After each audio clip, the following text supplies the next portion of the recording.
print, email, Facebook, Twitter. More Iraq election. Populist Shiite cleric Moqtada al-Sadr's block wins media player. Space to play, M to mute, left and right to seek, 0000:3100:000:31. A political bloc led by populist cleric Moqtada al-Sadr, who led uprisings against occupying US troops and opposes Iranian influence in Iraq, has won the country's parliamentary election, the Electoral Commission said. Mr. al-Sadr himself cannot become prime minister as he did not run in the election, though his bloc's victory puts him in a position to have a strong say in negotiations. His serene electoral list captured 54 parliamentary seats. The al-Fatih bloc led by Hadi al-Amiri, who has close ties with Iran and heads an umbrella group of paramilitaries that played a key role in defeating Islamic State, came in second with 47 seats. The Victory Alliance, headed by incumbent Prime Minister Haider al-Abadi, took third place with 42.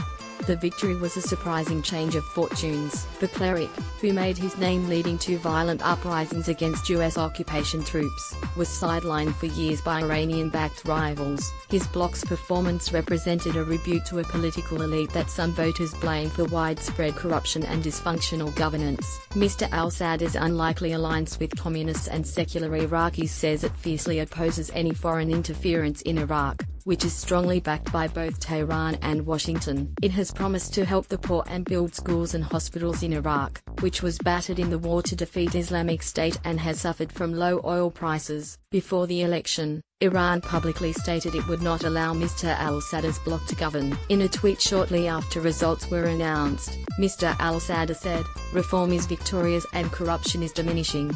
Winning the largest number of seats does not automatically guarantee that Mr. al-Sadr will be able to handpick a prime minister. The other winning blocs would have to agree on Mr. al-Sadr's nomination. In a 2010 election, Vice President Ayad Alawi's group won the largest number of seats, albeit with a narrow margin, but he was blocked from becoming premier, which he blamed on Tehran. This time, negotiations are expected to drag on for months, but the government should be formed within 90 days of the official results.